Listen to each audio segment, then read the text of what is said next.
نحمدہ و نصلی علی رسولہ الکریم۔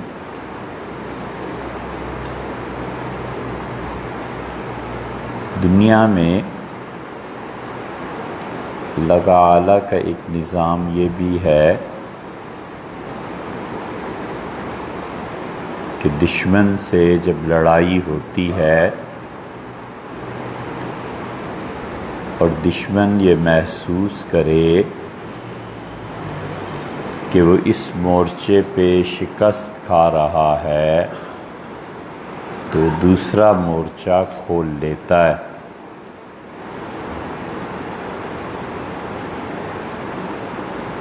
ہندوستان کے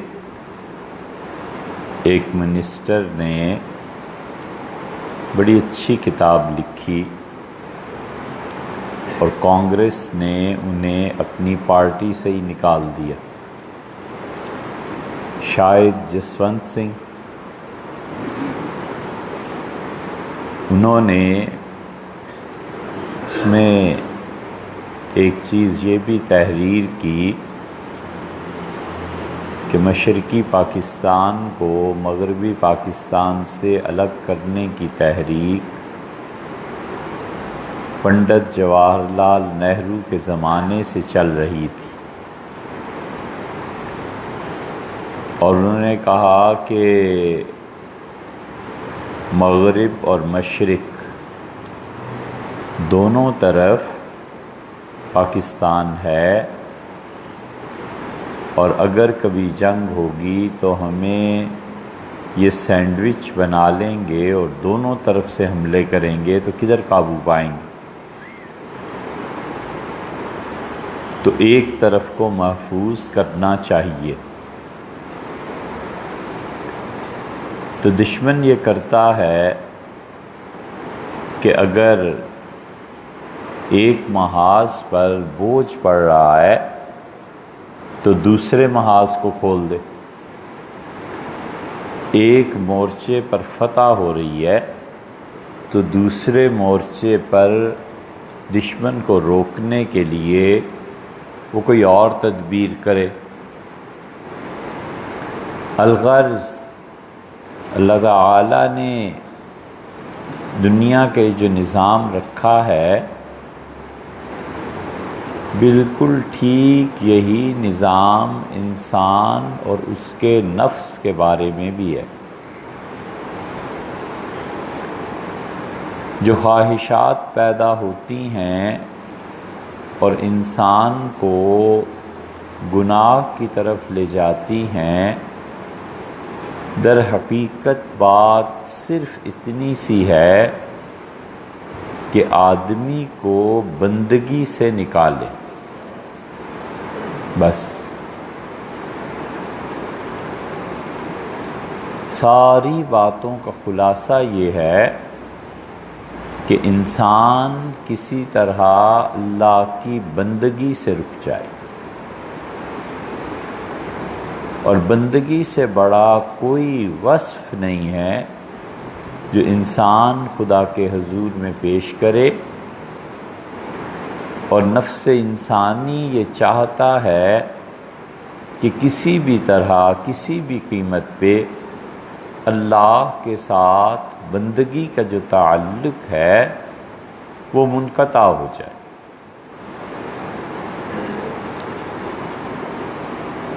تو لذت اپنا دوام چاہتی ہے، مزہ اپنا دوام چاہتا ہے۔ ابھی آم آئے ہیں اور آم چکھیں بہت لذیذ،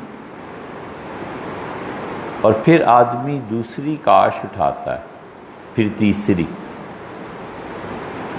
پھر کسی وقت طبیعت میں آتا ہے کہ 2-4 کلو آم لے کے اکیلے بیٹھ کے کھاؤں۔ وہ اس لذت کے عمل کو بار بار دہراتا ہے اور اس میں دوام چاہتا ہے۔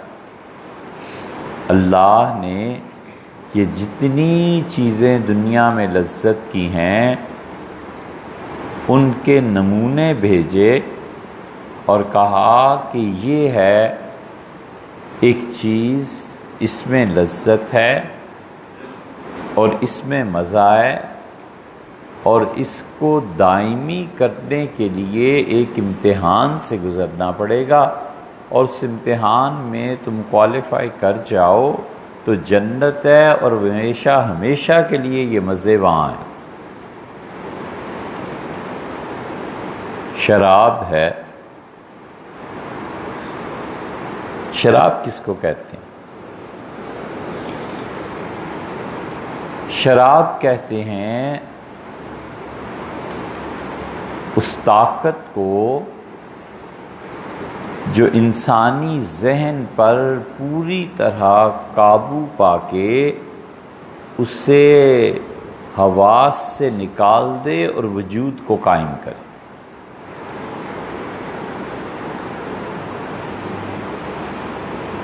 سمع اور وجد یہ جو صوفیوں کے ہاں ہے نا، وہ یہی ہے کہ وہ کہتے ہیں پہلے سمع ہے، سننا ہے، پھر اس پہ وجد طاری ہوتا ہے کہ یہ سو جائیں جا کے، اب سو جائیے، آرام کیجئے، مجھ پہ اثر پڑتا ہے نا، نہیں اب آپ جائیے، سو جائیے، چلیے تاکہ میں بولوں، جلدی کیجئے تاکہ میں بولوں، مشکل ہو جائے گی میرے واسطے۔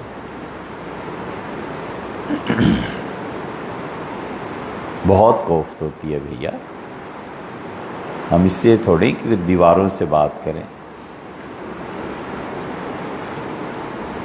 تو صوفیہ کے ہاں سمع اور وجد، یہ جس چیز کو کہتے ہیں نا، پہلے سننا ہے، اور وجد اور وجود، واجد، یہ ساری ایک ہی چیز ہے نا، پہلے سننا ہے اور پھر وجود ہے۔ شریعت بھی تو یہی ہے، پہلے سننا ہے پھر وجود ہے، پہلے سنے گا، ایمان لائے گا، محنت کرے گا، پھر جا کر کہیں اس کا وجود قائم ہوگا۔ تو شراب انسان کے حواس پر جب چھا جاتی ہے تو اسے حواس سے پھر نکال دیتی ہے، اور وجود اس کا قائم ہوتا ہے اس طرح سے کہ ہاؤ ہو کرتا ہے، چیختا پکارتا ہے، کیا اول فل بکتا ہے، وجود قائم ہے اور حواس گم ہے۔ یہ چیز ہے صوفیہ کے ہاں جو بار بار اپنی شاعری میں شراب کا ذکر کرتے ہیں نا، وہ حقیقت میں یہ ہے۔ علامہ اقبال نے بھی کہا، شراب کہن پھر پلا ساقیا، وہی جام گردش میں لا ساقیا۔ ایک لذت ہے، انسان اس لذت کا دوام چاہتا ہے۔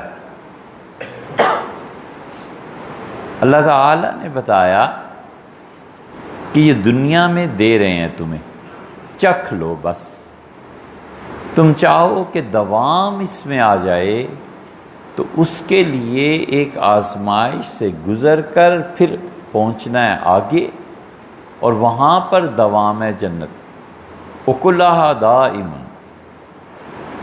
وہاں کا کھانا ہمیشہ ہمیشہ کے لیے لذت سے بھرپور ہے۔ ایک جگہ آیا ہے اس کے سائے مستقل رہیں گے، تو جو تمنا انسان کے ذہن میں تھی کہ لذت کو ثابت کرے اور دوام حاصل کرے، وہ اللہ کے ہاں ہے جنت میں۔ جو چاہتا ہے کہ مزے کی زندگی گزارے، اللہ نے بتایا کہ وہ اس امتحان سے گزرے اور آئے ہمارے پاس، ہم اسے خوش کر دیں گے، اسے ایسی زندگی دے دیں گے۔ اس لیے نفس انسانی لذت کا خوگر ہے، مزے چاہتا ہے کہ کہیں مزہ ملے، بچوں کو دیکھیں، فلاں جگہ پہ شہر میں سموسے بڑے اچھے ملتے ہیں، چلو وہاں سموسے کھائیں۔ ہر آدمی اس مرحلے سے گزرتا ہے۔ فلاں جگہ پہ چائے بہت اچھی ہوتی ہے، چلیے وہاں پیتے ہیں۔ فلاں جگہ پہ دال چاول بڑے اچھے ہوتے ہیں، چلتے ہیں وہاں کھاتے ہیں۔ وہ جو لذت کا عمل ہے اسے بار بار دہرانا چاہتا ہے، یہ نفس انسانی کی تمنا ہے۔ اس لیے نفس انسانی میں بنیادی طور پر 3 چیزیں پائی جاتی ہیں، اس کو ہمیشہ یاد رکھنا۔ انسانی نفس لذت کو جو چاہتا ہے اور آدمی اپنے آپ پر پابندی لگاتا ہے اور اسے لذت تک نہیں پہنچنے دیتا، تو ایک مورچے پر جب اسے شکست ہوتی ہے تو دوسرا مورچہ کھول لیتا۔ بڑی باریک بات، بہت باریک بات ہے۔ نفس انسانی ایک مورچے پر جب شکست کھائے تو دوسرے مورچے پر جا کر وہ اپنا اثر دکھاتا ہے۔ اس لیے آدمی غافل ہو جاتا ہے اور سمجھ نہیں پاتا کہ یہ ہو کیوں گیا۔ کہتے ہیں مولویوں میں غصہ بہت ہوتا ہے، بہت جلدی ناراض ہوتے ہیں۔ گہری حکمت ہے، اور یہ اس آدمی کے ایک حد تک ناقص ہونے کا بھی نتیجہ ہے۔ انسانی نفس کو جب ایک مورچے پر شکست ہوتی ہے دوسری طرف منتقل ہو جاتا ہے۔ انسان کو اپنی اصلاح کا خیال آیا، انسان کو یہ خیال ہوا کہ مجھے اچھا انسان بننا چاہیے اور مجھے اپنے نفس پر قابو پانا چاہیے، مجھے اپنی خواہشات کو کنٹرول کرنا چاہیے، تو نتیجہ یہ کہ وہ آدمی آہستہ آہستہ سفر کرتا ہے۔ اللہ کی یاد، اللہ کا ذکر۔ رات ہم نے آپ سے عرض کیا تھا نا کہ 2 کام ہیں کرنے کے، کثرت سے اللہ کو یاد کرنا اور مجاہدہ۔ اللہ نے فرمایا والذین جاہدوا فینا لنہدینہم سبلنا، اور جو شخص ہم پہ محنت کرتا ہے، کمال ہے، کمال۔ یہ نہیں کہا کہ ہمارے راستے میں محنت کرتا ہے۔ والذین جاہدوا فینا، وہ جو ہم پر محنت کرتا ہے، لنہدینہم سبلنا، ہم کئی راستے اپنے تک پہنچنے کے بتاتے ہیں۔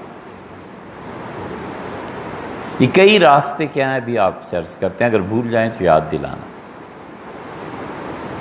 یہ نہیں کہا میرے راستے میں محنت کرتا ہے، جاہدوا فینا، ہم پر محنت کرتا ہے۔ صوفیہ نے اگرچہ، مفسرین نے اگرچہ یہ لکھا ہے کہ اللہ پر محنت اصل میں اللہ کے راستے پر محنت، لیکن اللہ فرماتے ہیں کہ والذین جاہدوا فینا، جو ہم پر محنت کرتا ہے۔ ہم پر محنت کا مطلب صوفیہ یہ لیتے ہیں کہ اللہ کی ذات پاک کے ساتھ گم ہو جاتا ہے، اللہ کے تصور میں، اللہ کی حضوری میں اتنا کھو جاتا ہے کہ میں مٹ جاتا۔ جو شخص اپنے محبوب کا وصال پائے اور پھر کہے کہ میں ہوں، تو اس کا مطلب یہ ہے کہ ابھی تک یہ جدائی کی منزل میں ہے، اسے وصال نصیب نہیں۔ اس لیے جب اسے فکر ہوتی ہے کہ میں اللہ کا بندہ بنوں، کسی اچھے بندے، اللہ کے نیک بندے کی صحبت میں جاتا ہے، ذکر اذکار کرنے لگتا ہے، تو ذکر اور اذکار کے اثر سے گناہ کی لذت ختم ہو جاتی ہے۔ جب گناہ میں لذت ہی نہ رہی تو پھر جھک مارتی ہیں، پھر کیا کرنا ہے؟ شراب پیتا تھا بہت شوق سے، اور پھر شراب میں مزہ ہی نہ رہا۔ جب مزہ ہی نہ رہا تو اب شراب کیا پینی؟ وقت آتا ہے جب کہتا ہے سادہ پانی کیوں نہ پی لوں، اس کو کیوں پیوں؟ یہ ایک مورچے پر نفس انسانی نے شکست کھائی، نفس کا سب سے بڑا مورچہ لذت ہے. 3 مورچے ہیں اس کے، 3 جگہ سے حملہ کرتا ہے، اور یہ جب پہلا حملہ کرتا ہے اس کا، اور لذت گناہ سے ختم ہو جاتی ہے، وہ عادت پھر کچھ عرصے کے بعد ختم ہو جاتی ہے. پھر انسان زیادہ ان چکروں میں نہیں رہتا، اس لیے کہ اس کے لیے یہ سب چیزیں برابر ہو جاتی ہیں، اللہ کی یاد، اللہ کا ذکر. دوسرا مورچہ اس کے ساتھ جس پہ نفس انسانی آ جاتا ہے اور کھول لیتا ہے، اس کا نام ہے سرکشی، کسی کا پابند نہ ہونا. لذت سے ہٹا اور سرکشی پہ آیا. بہت شدید طاقت ہے، نفس انسانی ٹکراتا ہے ایسے، اور وہ کہتا ہے کہ ٹھیک ہے، اسے جلدی غصہ آنا شروع ہو جاتا ہے، بات بات پہ لڑ پڑتا ہے، اور جو خواہشات نفس پابندیوں کی وجہ سے پوری نہیں ہوئی تھی اس کا انتقام اور بدلہ لوگوں سے لیتا ہے. اس لیے لڑائیاں کرتا رہتا ہے، اس لیے ہر ایک سے دینگا مشتی، ہر ایک سے مماری، ہر ایک سے کوئی نہ کوئی ایسا برا رویہ کہ لوگ کہتے ہیں کہ اللہ کی پناہ ہے، یہ انسان ہے، یہ کیا. اس لیے نفس انسانی کو سمجھنا چاہیے اور چکنا رہنا چاہیے کہ اب میں نے اسے روکا ہے شراب سے، دیکھو اب یہ میرے ساتھ کیا کرتا ہے.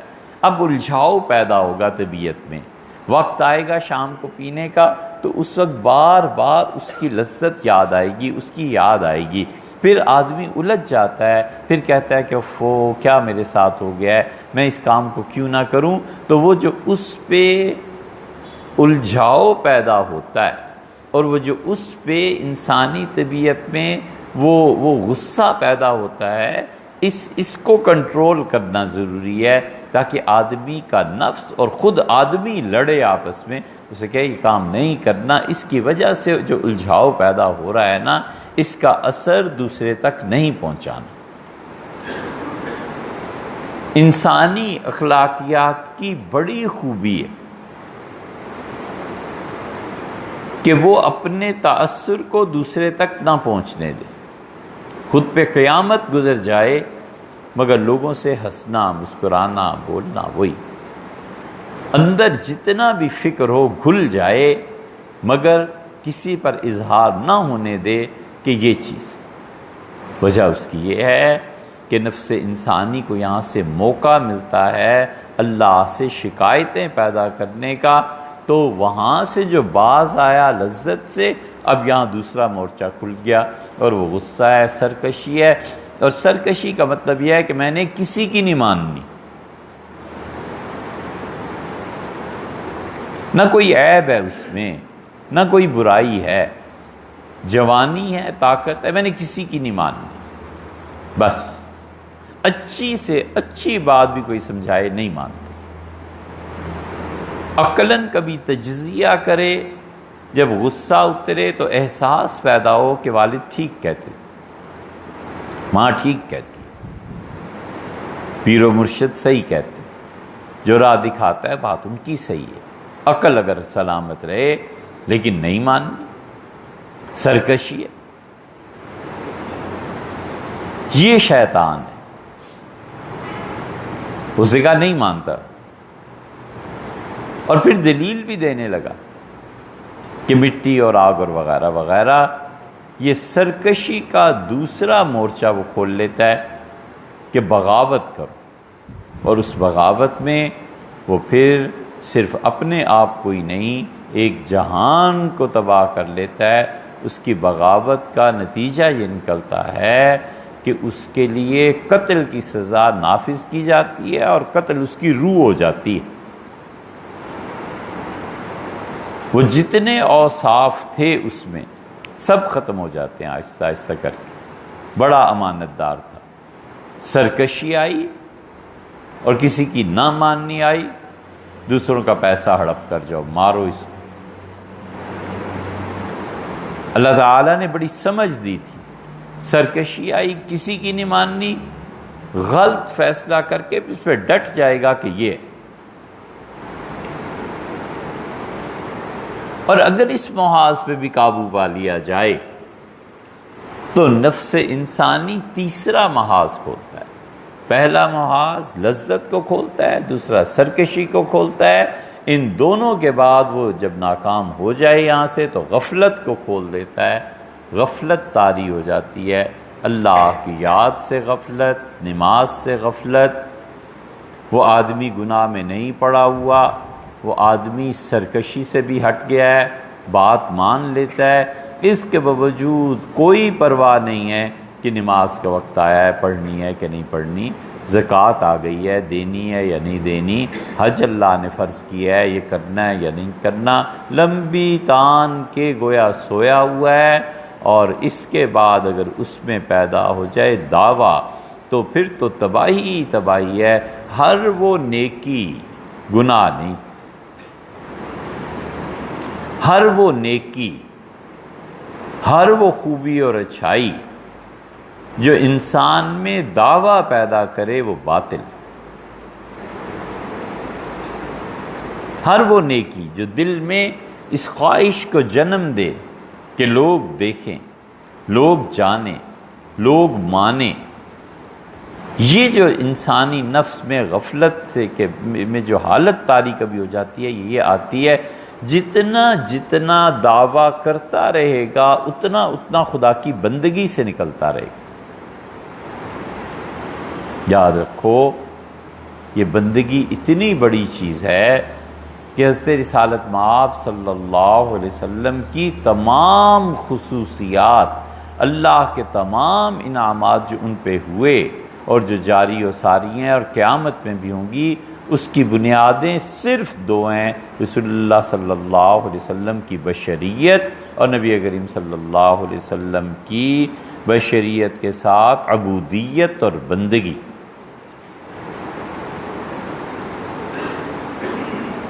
بشریت ہے اور بندگی ہے، سارے انعامات اس وجہ سے۔ اس لیے جتنے بڑے اللہ کے انعامات ان پہ ہوئے ہیں نا، آپ ان آیات پر ذرا غور کریں۔ قرآن کتنی بڑی نعمت ہے، وحی نازل ہوئی ہے، اللہ نے اپنا پاک کلام نازل کیا ہے۔ تبارک الذی نزل الفرقان علی عبدہ، بڑی برکت والی ہے وہ ذات جس نے قرآن کو نازل کیا اپنے بندے پر، یہ نہیں کہا رسول۔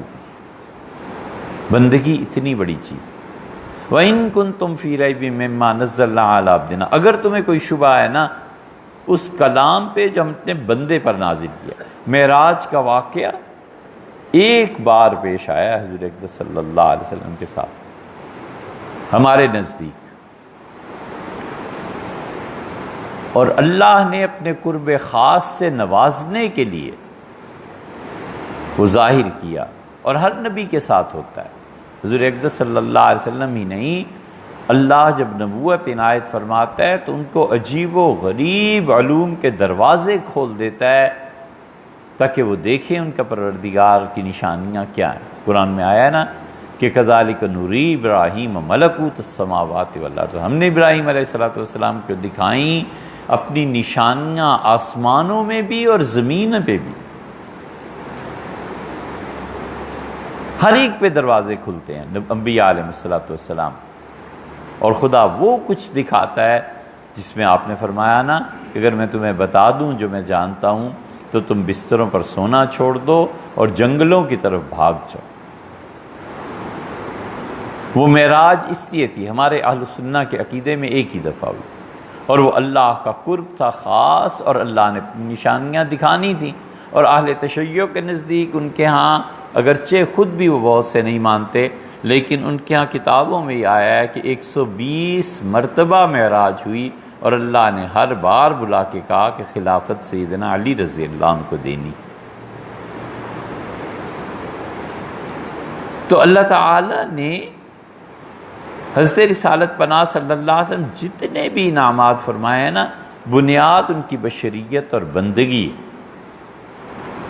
اس لیے جو شخص بھی رسول اللہ صلی اللہ علیہ وسلم کی بندگی اور بشریت کی حدود کو باطل قرار دیتا ہے وہ بہت عظیم گناہ کا مرتکب ہوتا ہے۔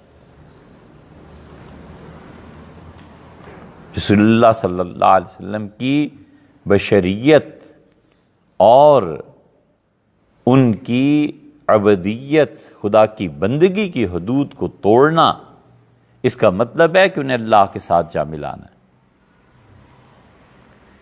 اللہ تعالیٰ نے جو تعریف رسول اللہ صلی اللہ علیہ وسلم کے لیے نہیں کی، اور جو اللہ کی اپنی خصوصیات ہیں ان کو رسول اللہ صلی اللہ علیہ وسلم میں ثابت کرنے کا تو مطلب یہ ہے کہ اللہ کو سکھانا ہے کہ اللہ تجھے تو ادب آیا نہیں، ہم بتاتے ہیں محبت اور ادب کیا ہوتا ہے۔ اور اس سے رسالت پناہ صلی اللہ علیہ وسلم کی اور اللہ کے محبت کو ایسے سمجھنا کہ جیسے میرا عشق ہے، کسی اور کا عشق ہے، ہم انسانوں کا عشق ہے، یہ اللہ کی توہین۔ اللہ تعالیٰ جب محبت فرماتا ہے کسی سے تو محبت کی وجہ سے آدمی میں استغفار کی کیفیت پیدا ہوتی ہے۔ معافی صرف گناہوں سے ہی نہیں مانگتا، معافی اپنے وجود سے بھی مانگتا ہے کہ میں کچھ نہیں ہوں، تو ہی تو۔ یہ جتنے وحدت الوجود کے قائل تھے نا صوفیہ، وہ یہی بات کہتے ہیں۔ گناہ سے معافی نہیں مانگی جاتی ہمیشہ، کبھی آدمی اپنے وجود سے بھی معافی مانگتا ہے کہ جو کچھ لوگ میرے متعلق کہتے ہیں اے رب اگر میں اپنے وجود کو مان جاؤں تو یہ خود شرک در شرک ہے۔ اس لیے جب اللہ کسی سے محبت کرتا ہے نا تو اس پہ وجود کی حقیقت کو جب کھولتا ہے تو آدمی کو اپنے نام سے بھی شرم آتی، اور یہ اللہ کی محبت ہے بندے کے ساتھ کہ بندے کے وجود پہ فنا طاری ہو، اور جب یہ کیفیت آتی ہے تو پھر خلق خدا اس کی طرف رجوع کرتی۔ یہ ہے علامت اس کی بندگی کی کہ مخلوق کا رجوع شروع ہو جاتا ہے، اور اس موقع پہ اپنے آپ کو بچانا بڑا کٹھن مرحلہ آ جاتا ہے۔ حضور اقدس صلی اللہ علیہ وسلم نے فرمایا میں دن میں 100 مرتبہ استغفار کرتا ہوں اور 70 مرتبہ استغفار کرتا ہوں، اور میرے دل پہ پردہ سا آ جاتا ہے، اور اس کے لیے میں 100 مرتبہ اللہ سے معافی مانگتا ہوں۔ یہ سب چیزیں کیا ہیں؟ رسول اللہ صلی اللہ علیہ وسلم کوئی گناہ میں تھوڑی تھے کہ اس سے معافی مانگے، اس لیے ان کی بشریت کی حدود، وہ دو بنیادیں، اصل تعلق حضور اقدس صلی اللہ علیہ وسلم سمیت تمام دنیا کے انسانوں کا اللہ کے ساتھ مالک اور بندے کا تعلق ہے، بس کہ وہ مالک ہے، ہم اس کے بندے ہیں۔ سارے تعلقات اس کے بعد ہیں۔ خدا مہربان ہے، مجھ پہ اس کی مہربانی ہے، اللہ بخشنے والا ہے، اللہ غفور فلاں جتنی ہے سب بعد میں، سب سے پہلے اللہ مالک ہے اور میں اس کا بندہ ہوں۔ اس بندگی میں جب سچائی آتی ہے نا تو پھر اللہ تعالی محبت کا، اپنی شفقتوں کا اظہار فرماتے ہیں، اور وہ اظہار یہ ہے کہ رسول اللہ صلی اللہ علیہ وسلم حظم من الصلاۃ، اللہ اسے نماز میں حصہ دے دیتا ہے۔ فرض تو فرض رہے، وہ نوافل پڑھ کے بھی کہتا ہے کہ ایک زندگی ملی ہوتی ہے خدا تیری عبادت کرتا، پوری زندگی مل جاتی تیرے سامنے سجدے میں سر رکھ کے گزار دیتا۔ حضور اقدس صلی اللہ علیہ وسلم نے بائیں معنی فرمایا ہے کہ تم میں سے کوئی آدمی پیدائش کے دن سے لے کے موت تک سجدے میں پڑا رہے تو بھی قیامت میں اللہ کے ہاں اپنا یہ عمل پیش کرنے پہ شرمائے گا، شرمندہ ہو کہ کیا کیا۔ اس لیے نفس انسانی ہر وہ نیکی جو دعویٰ پیدا کرے باطل، ہر وہ نیکی جو انسان کو یہ سکھائے اپنے نفس کا ادعا کہ میں ایسا، اس کا مطلب ہے نیکی نہیں، یہ کم سے کم اللہ کے لیے نہیں، اللہ کا شریک اپنے نفس کو بناتا ہے۔ تو یہ تیسرا محاذ جب کھلتا ہے غفلت کا، تو غفلت سے پھر بڑائی کا دعویٰ پیدا ہوتا ہے کہ میں ہوں۔ ہمارے شیخ حضرت محمد حسین علی ندوی رحمۃ اللہ علیہ فرماتے تھے کہ میں ایک مرتبہ خانقاہ میں حاضر تھا، تو ہمارے شیخ حضرت شاہ عبد القادر صاحب رائے پوری رحمۃ اللہ علیہ نے فرمایا کہ خانقاہ میں بہت سے لوگ ایسے بیٹھے ہیں جو سمجھتے ہیں کہ وہ کچھ ہیں، حالانکہ کچھ نہیں۔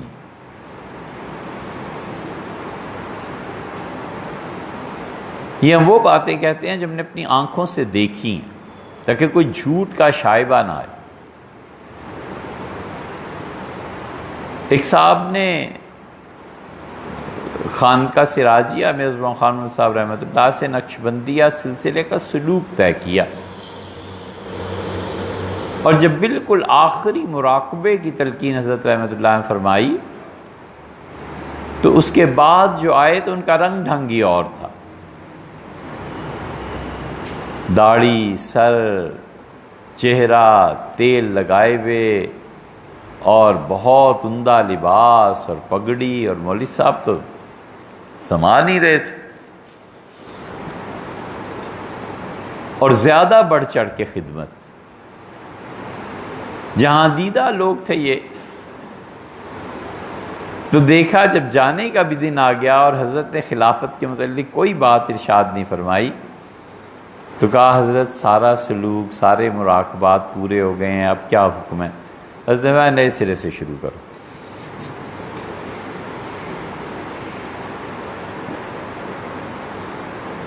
یہ ادعا ہے نا، دعویٰ ہے نا کہ میں اس قابل ہو گیا ہوں کہ اب آپ بیچ میں سے ہٹ جائیں اور میں سرپرستی کروں گا، اب آپ بیچ میں سے نکل جائیں یا چاہے آپ رہیں، میں بھی اپنی ایک خانقاہ قائم کرتا ہوں اور اللہ اللہ کرواتا ہوں۔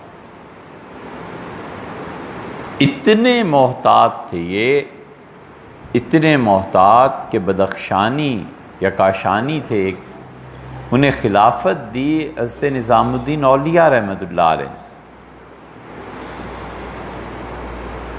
اور حضرت کے کوئی 300 خلفاء تھے، اور ایک سے ایک معیار کا آدمی تھا۔ ان کے شیخ نے ان سے پاک پتن میں کہا تھا، حضرت نظام الدین اولیاء رحمۃ اللہ کہتے ہیں 3 مرتبہ میری دلی سے یہاں حاضری ہوئی، اور آخری مرتبہ مجھ سے فرمایا کہ نظام الدین تمہاری صورت میں دلی میں ہم نے ایک ایسا درخت لگایا ہے کہ اللہ کی مخلوق صدیوں اس کے سائے میں بیٹھے گی، صدیوں اس درخت سے فائدہ اٹھائی۔ وہی ہوا، صدیوں اس ایک ہستی کا سلسلہ چلتا رہا۔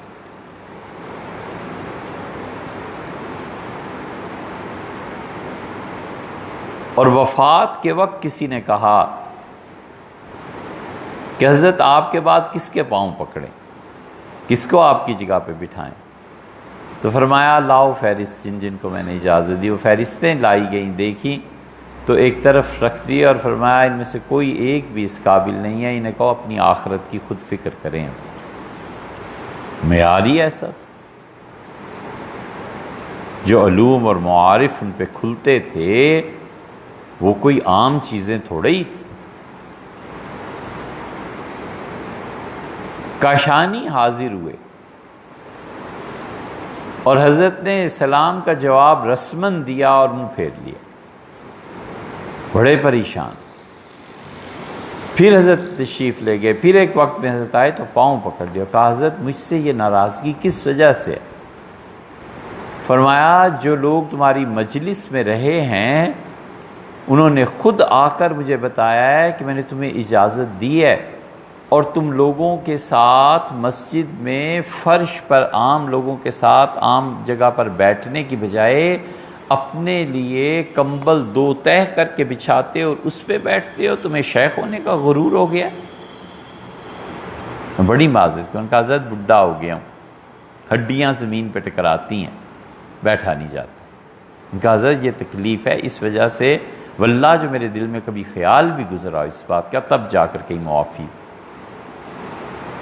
ہر وہ نیکی جو انسان کو دعوے پہ لاتی ہے نا، اس کا مطلب ہے کہ کچھ نہیں، ابھی نفس اس کی سرکشی ہے، اس نیکی میں اس کا معبود، اس کا نفس ہے، اللہ نہیں۔ بس اس سے بڑا شرک کیا ہے کہ اپنے گندے اور ناپاک نفس کی عبادت کرتا ہے اور سمجھتا ہے میں اللہ کی عبادت کر رہا ہوں۔ لیکن جب اللہ کی عبادت کرتا ہے اور اللہ تعالیٰ کی محبت شامل حال ہوتی ہے، تو اس سے بڑا ولی اللہ کوئی نہیں ہوتا جس شخص کو اللہ ایمان پہ موت دے دے، اور بس۔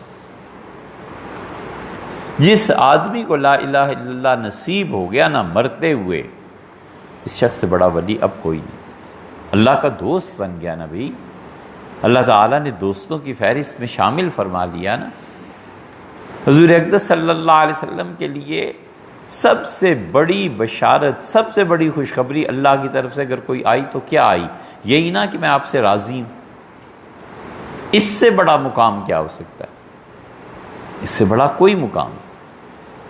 اس لیے جس بندے پر اللہ نے فضل فرمایا اور ایمان پہ موت آ گئی، بس سب سے بڑا انعام خدا نے کر دیا۔ اسی لیے رسول اللہ صلی اللہ علیہ وسلم نے، ترمذی کی روایت میں آتا ہے کہ اللہ نے مجھ سے خود کہا، اللہ تعالیٰ نے فرمایا حدیث قدسی کہ ان اغبط اولیاء عندی، میں آپ کو بتاؤں میرے ایسے دوست جن پہ مجھے رشک آتا ہے، اتنے قابل قدر میرے بندے، میرے دوست میرے نزدیک وہ ہیں قلت راسی، جو مرتے ہیں تو بہت کم وراثت ہوتی ہے، زندگی میں ہی اللہ کی راہ میں خرچ کرتے رہے تو وراثت کہاں بنے۔ قل بواکی، رونے والیاں بھی کم ہوتی ہیں، چار شادیاں تھوڑی کی ہیں کہ سارے گھر میں رونا ہی رونا ہو رہا ہو، کوئی ایک آدھ ہوئی نہ ہوئی۔ قل بواکی، رونے والیاں بھی کم ہوتی ہیں، اور مال بھی کم تقسیم ہوتا ہے۔ حظم من الصلاۃ، ہاں نماز میں ہم نے بڑا حصہ دیا ہوتا ہے، نماز میں اس کو اصل حصہ ملتا ہے۔ اور پھر رسول اللہ صلی اللہ علیہ وسلم آگے چل کے فرمایا کہ ثم نقد، اور پھر جب اس کی موت کا وقت، اچھا وہ جب محلے میں رہتا ہے تو فرمایا اتنا گمنام ہوتا ہے کہ کوئی اسے دعوت پہ نہیں بلاتا،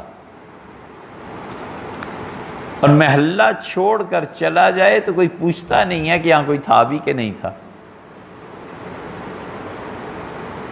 اور جب اس کی موت کا وقت آتا ہے ثم نقد، پھر ایسے چل پڑتا ہے۔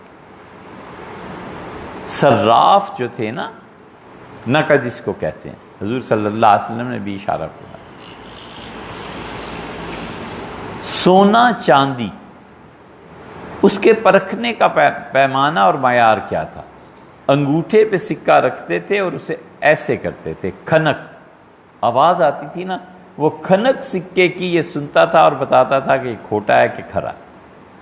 تو جتنی دیر میں سکہ اچھالا اوپر گیا اور نیچے آیا، اتنی دیر میں وہ چل بستا ہے، دیکھتے دیکھتے ہاتھوں سے نکل جاتا ہے، سونے کی حالت میں موت آ جاتی ہے۔ اسی لیے رسول اللہ صلی اللہ علیہ وسلم فرمایا اچانک موت مومن کے لیے راحت ہے کہ نزع کی تکلیف سے بچ جاتا ہے، اور آپ نے فرمایا کافر کے لیے عذاب ہے کہ استغفار کا، کلمہ پڑھنے کا موقع نہیں ملتا۔ کئی آدمی ہماری زندگیوں میں ایسے گزرتے ہیں، آپ غور کریں، آپ کے محلے میں، آپ کے اعزاء میں، رشتہ داروں میں، پتہ چلا کلمہ پڑھا اور موت آ گئی، پتہ چلا کہ بیٹھے بیٹھے بس ایسے چل پڑے، ثم نقد، ایسے چل پڑتا ہے۔ یہ آدمی ہے جس پہ اللہ کی مہربانی ہوئی ہے۔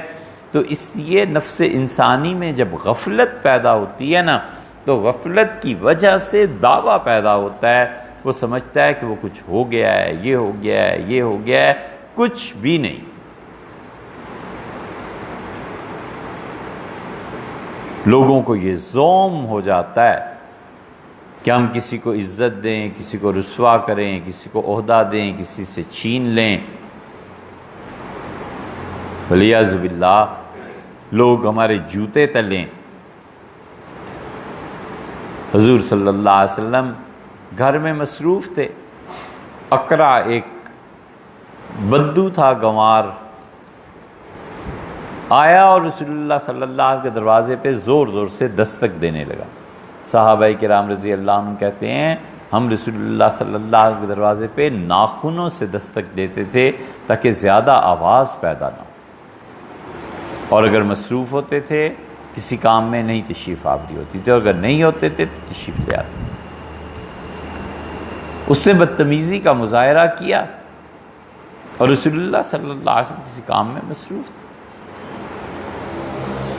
تو آپ جب باہر آئے، بار بار اس کے کہنے پہ اس نے ایک جملہ کہا، اور آپ باہر تشریف لا رہے تھے اور وہ یہ بول رہا تھا، آپ نے سن لیا۔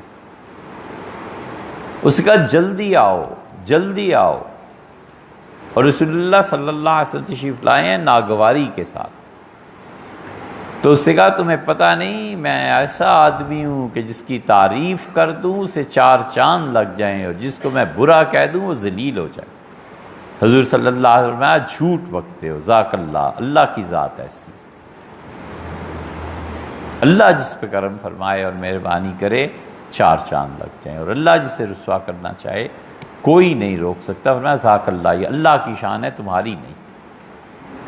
تو جب کبھی زوم یہ پیدا ہو جاتا ہے نا کہ میں یہ کر سکتا ہوں، اور یہ وہ آدمی ہے جو بظاہر نیک ہے، بظاہر نمازی ہے، لیکن اس کو نفس نے مکر دے دیا اور غفلت میں پڑ گیا، اور غفلت میں پڑتا ہے اور بڑی نیکی کو چھوڑ کر چھوٹی نیکی پہ لپکتا ہے، بڑی نیکی کو چھوڑ کے چھوٹی نیکیوں کو زیادہ اہمیت دیتا ہے، نفل کو اہمیت دیتا ہے اور فرض کو چھوڑ دیتا ہے، اور اپنے شیخ کے بتائے ہوئے ذکر کو کتاب و سنت پہ ترجیح دیتا ہے۔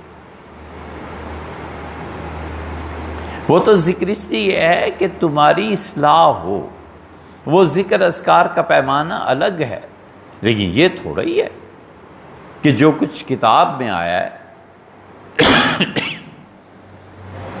حضور اقدس صلی اللہ علیہ وسلم نے جن چیزوں کی تلقین کی ہے اس پر اپنے مشائخ کی چیزوں کو ترجیح دی جائے، بالکل غلط۔ اس لیے غفلت میں یہ تیسرا مورچہ انسانی نفس اس کے لیے کھول دیتا ہے، تو اسے چاہیے کہ اپنے آپ کو ہمیشہ اس سے بچائے، اور وجہ اس کی یہ ہے کہ یہ تینوں چیزیں بندگی سے اسے نکالتی ہیں۔ ہر وہ چیز جو انسان کو اللہ کی بندگی سے نکالتی ہے زہر ہے اس کے لیے، چاہے وہ ظاہر ہے اس کا اور چاہے وہ باطن ہے۔ اسی لیے اللہ تعالیٰ نے فرمایا ہے کہ تم عیسیٰ علیہ السلام کو خدا مانتے ہو، نہیں یستن کہ عیسیٰ علیہ السلام کے لیے ذرہ برابر ناگوار نہیں گزرتا تھا کہ وہ ہمارے سامنے سر جھکائیں اور ہمارے بندے بنیں۔ آخری حج کیا ہے حضرت رسالت پناہ صلی اللہ علیہ وسلم نے، اور غدیر خم میں تو صاف لفظوں میں فرما دیا کہ میں اس کے بعد تم لوگوں سے نہیں ملوں گا۔ اللہ کا دعوت نامہ اللہ کی طرف سے دعوت دینے والا آیا ہے اور میں نے اس کی دعوت قبول کر لی، صاف فرما دی۔ مدینہ منورہ میں داخل ہوئے، حضرت انس رضی اللہ عنہ کہتے تھے رسول اللہ صلی اللہ علیہ وسلم کی ٹھوڑی، سر اتنا جھکا ہوا تھا کہ ٹھوڑی اونٹ کے کجاوے سے ٹکرا رہی تھی۔ اللہ کی بندگی کا، اللہ کے بندہ ہونے کا اتنا غالب احساس، عبدہ و رسول، اللہ کا بندہ اور اس کے رسول صلی اللہ علیہ وسلم۔ اس لیے اللہ کی طرف لے جانے کی بہت سی سواریاں ہیں، بہت سے راستے ہیں، ایک آدمی علم کی سواری پر اللہ تک پہنچتا ہے، یہ ایک سواری ہے، یہ ایک کار ہے، اللہ کے اور بندے کے درمیان یہ کار کام دیتی، اللہ نے اسے علم دیا ہے۔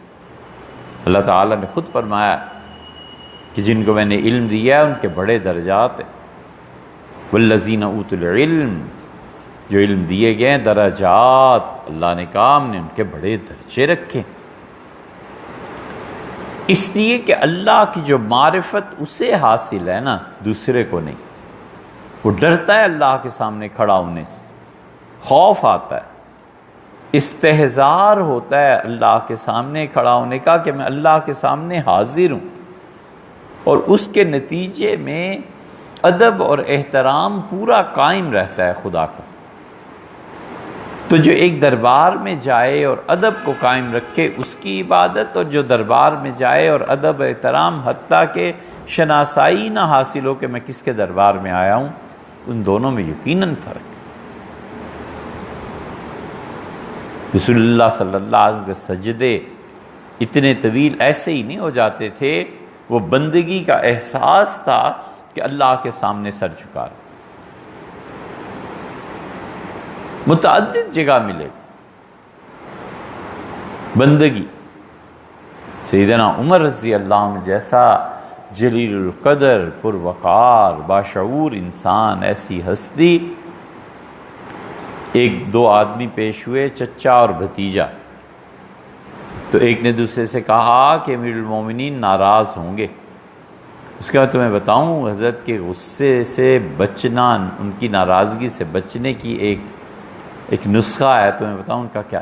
انہوں نے کہا امیر المومنین جب ناراض ہونا شروع ہونا تو قرآن پڑھ دینا، دیکھو وہ بالکل بجھ جاتے ہیں۔ سیدنا عمر رضی اللہ عنہ نے دیکھا تو سمجھ گئے جو اس نے جرم کیا ہے، اور ناراضگی کا اظہار شروع کیا،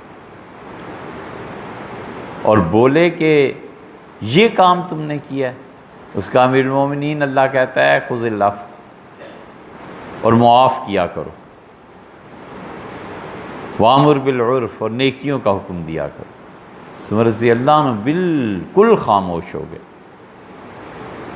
اور اسے کہا امیر المومنین اللہ اپنی بندگی کے لیے کہتا ہے۔ عمر رضی اللہ عنہ رو پڑے، زمین پہ بیٹھ کے مٹی پہ ہاتھ رکھ دیا اور کہا ای عبد عبد منی، مجھ سے زیادہ خدا کی بندگی کس کو ہے؟ میں اپنے آپ کو خدا کی بندگی میں مٹائے ہوئے ہوں۔ یہ عبدیت ہے، یہ بندگی ہے۔ اس لیے اللہ کی طرف لے جانے کی بہت سواریاں ہیں، علم کے ذریعے اللہ تک پہنچتا ہے، بہت مضبوط چیز۔ اللہ تعالیٰ نے خود فرمایا کہ مجھ سے دعا مانگو رب زدنی علما، اور علم کے فضائل، اور علم اتنی بڑی چیز ہے، اتنی بڑی چیز کہ سیدنا عمر رضی اللہ عنہ اتنے علم کے باوجود احترام کرتے تھے دو ہستیوں کا بہت، ایک عبداللہ ابن مسعود کا اور ایک سیدنا علی رضی اللہ عنہ کا، علم کی وجہ سے۔ سال کے بعد عبداللہ ابن مسعود رضی اللہ عنہ کوفہ سے عراق سے آتے تھے حج کے لیے، سیدنا عمر رضی اللہ عنہ نے اپنے مسائل جو سال بھر میں فتوے دیے ہوتے تھے کئی مرتبہ سامنے رکھتے تھے کہ حضرت اس کو دیکھیں، اس کو، یہ ٹھیک ہے، یہ ٹھیک ہے، یہ ٹھیک ہے، اور عبداللہ ابن مسعود رضی اللہ عنہ آ کے اپنے مسائل عرض کرتے تھے۔ ایک مرتبہ حضرت عمر رضی اللہ عنہ سے کہا کہ یہ فتویٰ درست نہیں ہے، یہ تو نکاح نہیں ہوا۔ انہوں نے کہا اوفو حضرت میں تو فتویٰ دے چکا ہوں، یہ کب کا؟ کئی سال پہلے۔ ابن مسعود رضی اللہ عنہ واپس آئے، اس قبیلے میں گئے، اس آدمی کو تلاش کیا، اس نے کہا حضرت میرے تو بچے ہو گئے اس خاتون سے۔ فرمایا نہیں، میرا فتویٰ صحیح نہیں تھا، امیر المومنین نے صحیح کہا ہے، تم علیحدہ ہو جاؤ دونوں۔ لگ کر دی۔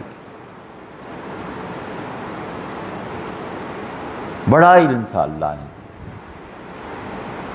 سیدنا علی رضی اللہ عنہ خود فرماتے تھے ممبر پہ بیٹھ کے، اور عبداللہ ابن مسعود رضی اللہ عنہ بھی یہ کہتے تھے ابن مسعود رضی اللہ عنہ نے کہا، صحیح بخاری میں آیا ہے، انہوں نے کہا میں دنیا میں کسی آدمی کو جانتا جو قرآن کی تفسیر مجھ سے زیادہ جانتا ہے، قرآن کو مجھ سے بہتر سمجھتا ہے، تو میں اس کی خدمت میں حاضری دیتا اور قرآن اس سے سیکھتا۔ اگر میرے چلتے چلتے پاؤں ٹوٹ جاتے تو میں گھٹنوں کے بل چل کے اس کی خدمت میں آتا۔ راوی کہتا ہے میں نے ابن مسعود رضی اللہ عنہ کے دعویٰ سنا اور میں 16 صحابہ کرام رضی اللہ عنہ کے پاس گیا اور میں نے کہا ابن مسعود نے یہ کہا ہے، 16 کے 16 آدمیوں نے کہا وہ سچ کہتے ہیں، ہم میں سب سے زیادہ قرآن کو سمجھنے والے وہی۔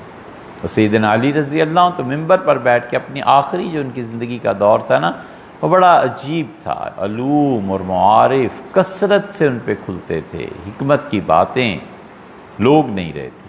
فرماتے سلونی قبل ان تفتدونی، مجھ سے پوچھو قبل اس کے کہ میں دنیا سے چلا جاؤں، مجھ سے دریافت کرو قبل اس کے کہ تم مجھے کھو دو، مجھ سے بات کرو قبل اس کے کہ میں تمہیں اس دنیا میں دوبارہ نہ۔ علم سواری ہے اللہ تک پہنچنے کی۔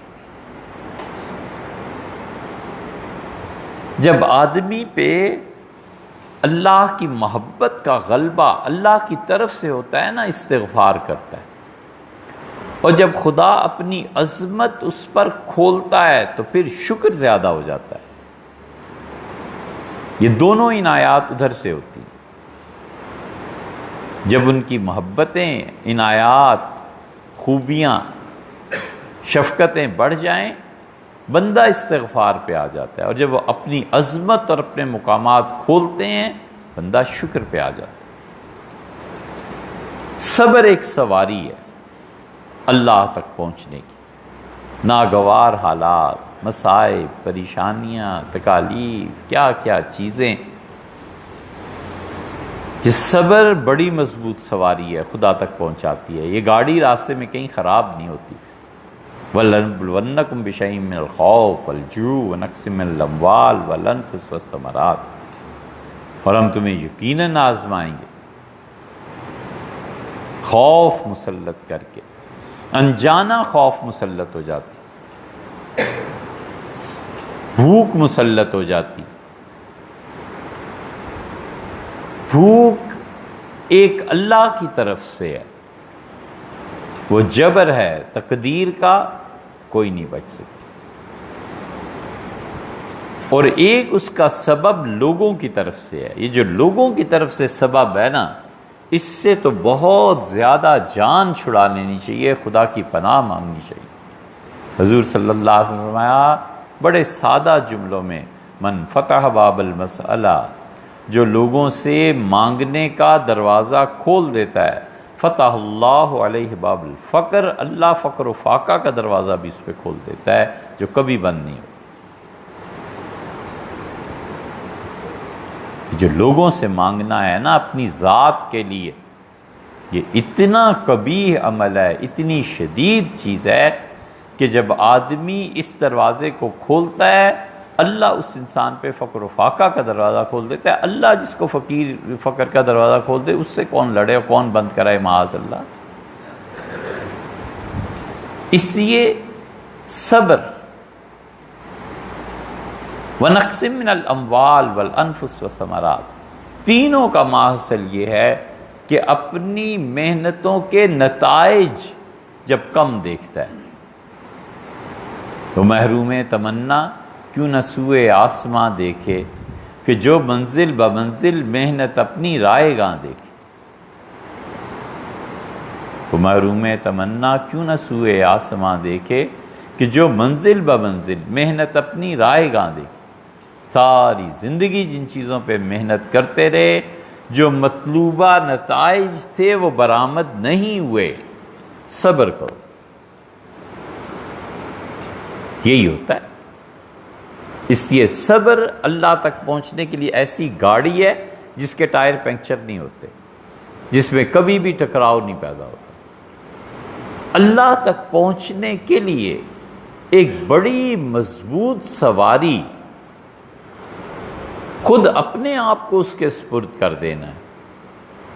سپردم بتو مایا خویشرا، ساری زندگی تیرے حوالے، تو دانی حساب کم و بیشرا، اب خود ہی حساب کر لے کیا کم ہوا کیا زیادہ ہوا، ساری زندگی تیرے۔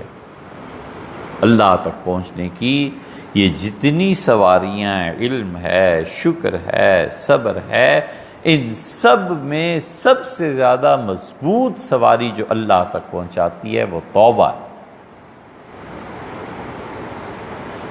ہر ایک شخص کے لیے، ہر ایک آدمی کے لیے توبہ اس کے اپنے درجے کی ہے۔ کافر کی توبہ لا الہ الا اللہ ہے، اور واصل باللہ صوفی کی توبہ اپنی نیکیوں پہ معافی مانگنا ہے۔ کہاں سے شروع ہوتی ہے؟ لا الہ الا اللہ سے۔ اور صوفی کی توبہ نفل پڑھ کے پھر معافی مانگنا ہے کہ اللہ اس قابل نہیں تھے کہ تیرے سامنے پیش کیے جائیں، جو ہیں سو ہیں۔ حضور صلی اللہ علیہ وسلم نماز کے بعد کیوں استغفار فرماتے تھے؟ وہ عملاً اس چیز کا اظہار تھا کہ اے رب جتنی اچھی نماز پڑھنی چاہیے تھی نا وہ تو ہو نہیں سکی، جو پیش کیا ہے اس میں جو کچھ کمی بیشی ہے اللہ میں معافی مانگ۔ اس لیے اللہ تعالیٰ کی عظمت کا اظہار جب سالک پہ ہوتا ہے،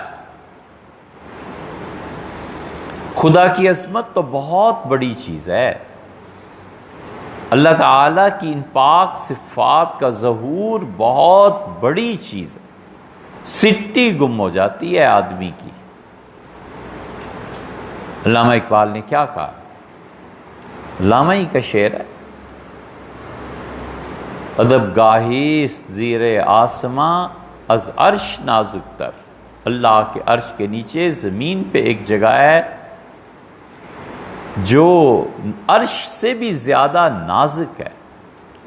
نفس گم کردہ می آئے جنید و بایزیدی جا، جنید اور بایزید حضور صلی اللہ علیہ وسلم کا مجلس دیکھ لیں، ان کو سانس لینا بھول جائے، اتنی بڑی جگہ ہے وہ حضور صلی اللہ علیہ وسلم کے ہاں ادب اور احترام۔ ہم نے شاید عرض کیا تھا کہ ہمارے ایک استاد تھے، مسجد نبوی سے نکلنا ہو رہا تھا اور وہ حاضری ان کی اور تشریف آوری مدینہ منورہ میں ہوئی، بہت خوشی سے ملی، باب جبریل کے بالکل ساتھ۔ اس زمانے میں باب جبریل کے اور جو حضور صلی اللہ علیہ وسلم کا چہرہ مبارک ہے اس میں راستہ تھا، اب تو بند کر دیا انہوں نے۔ تو فرمانے لگے سلام، تو عرض کیا کہ جی، تو فرمایا کہاں؟ ہم نے کہا ادھر مواجہ حضور صلی اللہ علیہ وسلم کے چہرہ مبارک کے سامنے۔ تو کہنے لگے بڑی ہمت ہے۔ بعد میں ہم نے پوچھا کہ اس کا کیا مطلب، سمجھ نہیں آیا۔ کہنے لگے بھیا ہم تو حضور صلی اللہ علیہ وسلم کے پاؤں کی طرف جاتے ہیں، سلام پیش کرتے ہیں، اور اس کی بھی اگر شریعت میں نہ ہوتا تو نہ جا پاتے، ہماری تو ہمت نہیں پڑتی۔ خلافت عثمانیہ میں ایک مرتبہ روضہ مبارک کی طرف جو سیڑھیاں نیچے جاتی ہیں نا قبر شریف کی طرف، بو آنے لگی۔ تو لوگوں نے مدینہ منورہ کے گورنر جب آئے نماز کے لیے تو عرض کیا کہ یہاں سے بو آ رہی ہے، اسے بھی سونگا۔ اور دیکھو بو اور رنگ میں فرق ہے نا؟ رنگ دعویٰ کرتا ہے کہ میں ہوں، اپنا پتہ دیتا ہے نا، اپنی خبر دیتا ہے، اور بو جستجو پیدا کرتی ہے کہ کہاں سے آ رہی، سراغ۔ اس لیے اللہ کی خوشبو، اللہ کی طرف سے جو ہوائیں مومن انسان پر چلتی ہیں وہ سراغ بتاتی ہیں کہ کہاں سے آ رہی ہیں، اور رنگ دعویٰ کرتا ہے۔ اس لیے رنگ کو مٹنا چاہیے، اور اگر رنگ مٹے تو ایک ایسا رنگ بھی چڑھ جاتا ہے جو بے رنگ ہوتا ہے لیکن رنگ ہے۔ وہ بے رنگ رنگ جس پہ چڑھتا ہے نا اللہ اسی کو کہتا ہے کہ صبغۃ اللہ ومن احسن من اللہ صبغہ، اور اللہ کا رنگ اور اللہ کے رنگ سے زیادہ بہتر کون سا رنگ ہو سکتا ہے؟ عیسائی بیپٹسٹ تھے نا، اب بھی رنگ دیتے ہیں نا، بچے پہ رنگ ڈالتے ہیں۔ جان، حضرت یحییٰ علیہ السلام، ان سے شروع ہوئی تھی یہ چیز۔ اللہ تعالیٰ نے انہیں بھیجا تھا دنیا میں سیدم و حصورا، اللہ نے کہا ہم نے اسے اتنا پاک رکھا تھا کہ وہ سردار تھا، آقا تھا، وہ حصورا، اور عورتوں سے رکا ہوا، اس مقام کے آدمی۔ وہاں سے رنگ عیسائیوں نے شروع کیا اپنے بچوں پہ ڈالنا۔ ہولی دیوالی پتہ نہیں اس میں بھی رنگ ڈالتے ہیں نا ہندوؤں کے ہاں، اب تو یہاں بھی ہولی ہونے لگی۔ یہ اللہ کی شان ہے۔ اگر یہی ہولیاں ہی کھیلنی تھیں تو تقسیم کی کیا ضرورت پیش آ گئی تھی؟ انہی کے ساتھ رہتے، چوکھا رنگ ملتا ہے۔ تو بات وہ حدیث، اصل تو حدیث ہے کہ حضور صلی اللہ علیہ وسلم جو جس قوم کی مشابہت اختیار کرتا ہے وہ انہی میں سے۔ حضرت مجدد رحمۃ اللہ علیہ عالم کشف کا ایک واقعہ لکھا ہے کہ ایک بڑے بزرگ تھے، حضرت فرمایا جنت کا حکم ہوا اور دیکھا کہ ان کے ہونٹوں پر سانپ ڈستا ہے، کاٹتا ہے، اور وہ ایک لمحے کے لیے سانپ کی تکلیف سے بے قرار ہو جاتے ہیں، پھر وہ چلتے ہیں جنت کی طرف۔ تو پوچھا کہ یہ کیا معاملہ ہے؟ تو فرشتوں نے کہا کہ یہ ہولی کے دن، دیوالی میں رنگ ڈالتے ہیں، ہولی میں ہیں، ہولی میں نا، تو کہا گیا کہ ایک ہولی کے دن یہ اپنے محلے میں نکلے، گلی میں، اور پان کھا رہے تھے، اور ہندو ہولی کھیل رہے تھے، تو ایک گدھا گزرا اور اس کو دیکھ کے کہا ارے تجھ پہ کسی نے رنگ نہیں ڈالا، لے ہم ڈالتے ہیں، اور پیک اس پہ پھینک دی، پان کا جو رنگ تھا اس پہ ڈال دیا۔ اللہ اس پہ ناراض ہوا اور اللہ نے کہا میرے دشمنوں کے ساتھ مشابہت، میرے دشمنوں کے ساتھ یہ سزا ملی۔ مانے کوئی نہ مانے، کیا کوئی دین کا ایسا حصہ بھی نہیں ہے، کوئی نہ مانے تو ہم کہیں کہ وہ دین سے خارج ہو گیا معاذ اللہ، لیکن اس قسم کی چیزیں انسان کو متنبہ کرتی ہیں کہ یہ صورتحال بن جاتی ہے۔ تو اس لیے اللہ کی طرف جو سواریاں انسان کو لے کر جاتی ہیں نا، ان میں مضبوط ترین عنصر دو ہیں۔ ایک توبہ اللہ کی طرف لے جاتی ہے، یہ ایسی چیز ہے کہ جتنی جس شخص پہ غالب رہے اتنا ہی وہ بڑا آدمی۔ توبہ غالب رہنی چاہیے، توبہ کرتے رہنا چاہیے، اللہ سے معافی مانگتے رہنا چاہیے، نیکی کر کے بھی اللہ سے معافی مانگتے رہنا چاہیے۔ اس بات پر نظر رہنی چاہیے کہ اللہ یہ نیکی تیرے جلال، تیری عظمت کے مطابق نہیں ہے۔ ایک عام سی مثال سے سمجھو، جتنی محبت زیادہ ہوتی ہے نا، ماں سے، باپ سے، کسی سے، لندن امریکہ سے بچہ آ رہا ہے تو بہتر سے بہتر چیز مارکیٹ میں تلاش کرتا ہے، پھر جب پیش کرتا ہے پھر بھی شرمندہ ہوتا ہے، کہتا ہے حضرت اس سے بہتر چیز مل نہیں سکی، وہ امی اس سے بہتر کپڑا نہیں تھا، مارکیٹ میں سب سے ٹاپ کی چیز آپ کے لیے لایا ہوں، اس سے بہتر تھی نہیں۔ یہ اللہ کے ساتھ بندے کا معاملہ ہونا چاہیے، حتیٰ کہ اپنی جان بھی پیش کرے تو بھی شرمائے کہ اللہ میری جان بھی اس قابل نہیں ہے، تیری عظمت اس سے بھی بلند و بالا ہے۔ جان جو تھی ایک حاضر کر دی، پھر بھی رہے شرمندہ سے، دل والے خود لکھ لیں گے سرخی اس افسانے۔ سب سے مضبوط چیز جو اللہ تک پہنچاتی ہے استغفار ہے، رجوع ہے، بار بار معافی کا مانگنا ہے۔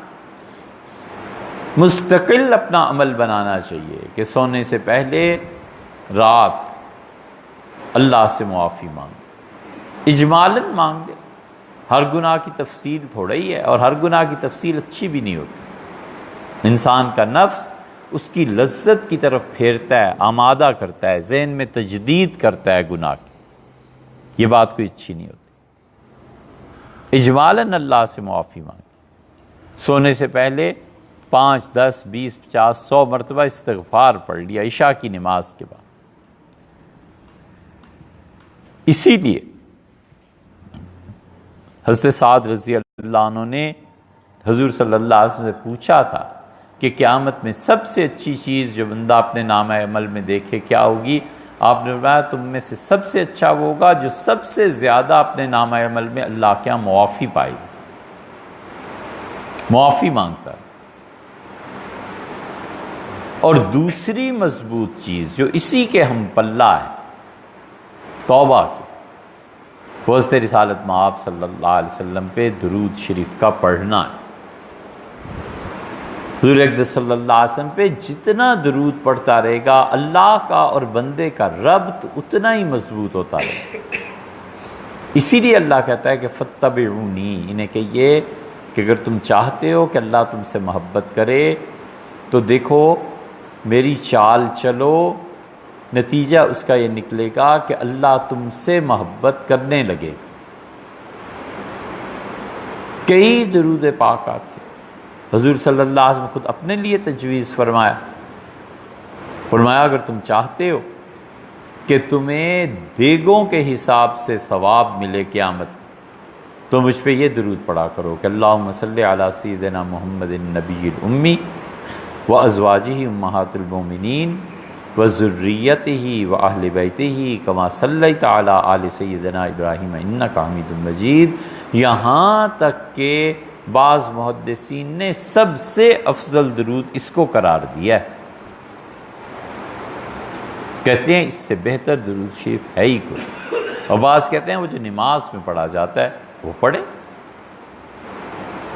صلی اللہ علیہ وسلم، کہ صحابہ کرام رضی اللہ عنہ کے دور سے چلا آتا ہے، یہ پڑھ لے۔ دونوں چیزیں اختیار کریں۔ ایک چیز، ایک صحابی رضی اللہ عنہ حاضر ہوئے، کہا اللہ کے رسول میں دن رات میں اتنا وقت متعین کر کے باقی ذکر اذکار کرتا ہوں اور اتنا وقت اس میں سے 1/4 آپ پہ درود شریف پڑھتا ہوں۔ کیا فرماتے ہیں حضور صلی اللہ علیہ وسلم؟ تم چاہو تو اسے بڑھا لو۔ کہ اللہ کے رسول آدھا کر دو، اور میں تم چاہو تو اس سے بھی بڑھا لو۔ ان کا تیسرا حصہ تم کہ میں پورا ہی وقت پڑھتا رہوں۔ حضور صلی اللہ علیہ وسلم جب تم پورا وقت مجھ پہ پڑھتے رہو گے تو اللہ تمہارے گناہ معاف کرے گا۔ درود شریف خود توبہ کا قائم مقام، اس لیے اللہ تک پہنچنے کے لیے یہ نفس کی جو 3 مورچے ہیں نا، ان پر غور کرتے رہنا چاہیے۔ لذت، سرکشی اور غفلت، تینوں سے جان چھڑائے تاکہ اللہ کی راہ نصیب۔